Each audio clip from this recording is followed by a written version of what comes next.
When I first stumbled across the cabin, it didn't look like much. A sagging roof, a door that leaned slightly off its hinges, and paint so worn it had faded into the raw gray of exposed wood. It sat near the edge of a forgotten lake in a small town that most people only pass through on their way somewhere else. I wasn't even planning to buy it. I only went to the auction because a buddy of mine told me there'd be free coffee and maybe some cheap fishing gear. But fate has a way of catching us when we aren't looking.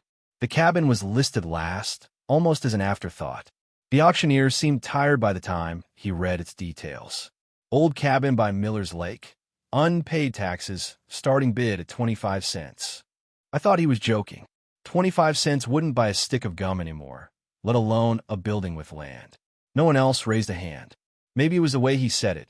Maybe everyone in the room thought it was cursed or worthless. I raised my hand without thinking. The gavel came down. Just like that, I had a cabin. The paperwork was just as surprising. After signing a few tax forfeiture documents and a county deed, the property was legally mine. For a quarter. My wife laughed when I told her, "You've finally gone and bought something that costs less than a cup of coffee." She didn't think much of it either until we drove out the following weekend to see it in person. The cabin wasn't just a shack. It had a soul. The lake shimmered through the trees like a piece of glass laid over the earth. Birds darted in the air. The air was so still it felt like the world had stopped turning.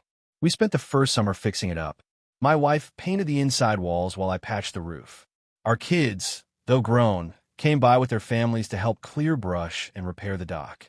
What began as a curiosity turned into a family project.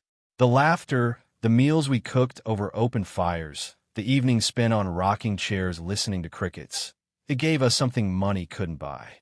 We didn't know then that the world outside the cabin was about to change around us.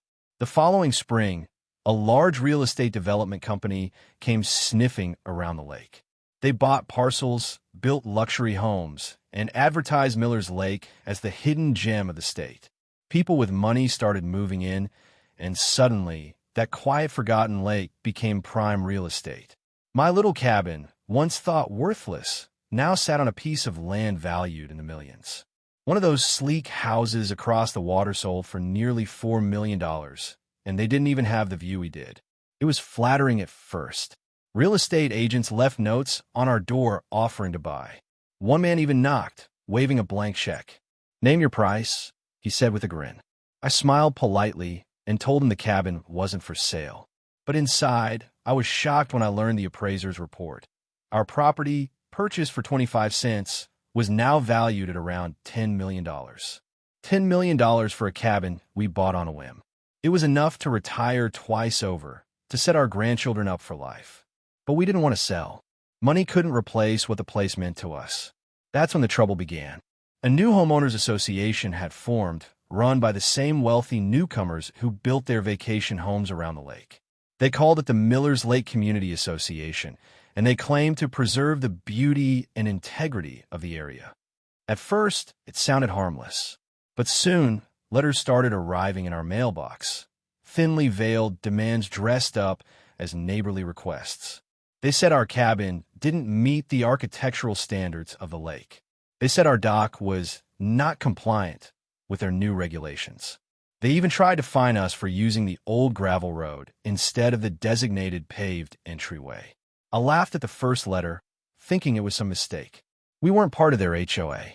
We'd owned the land before they even existed. But they didn't stop. Every week, another envelope arrived. The tone grew sharper. One accused us of tarnishing the image of Miller's Lake.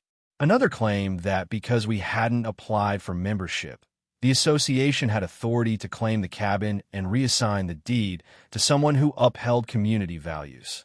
That one made my blood boil.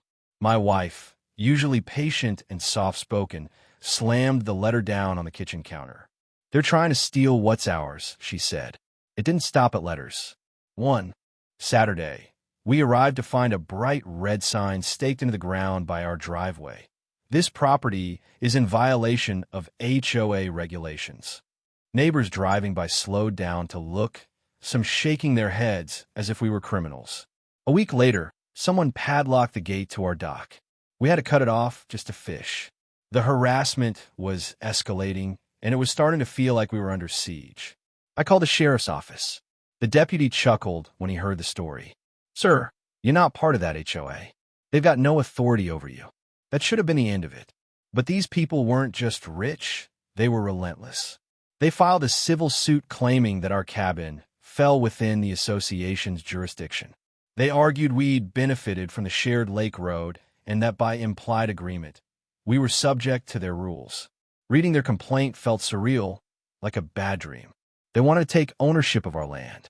My wife cried that night, not from fear of losing money, but from the sheer injustice of it.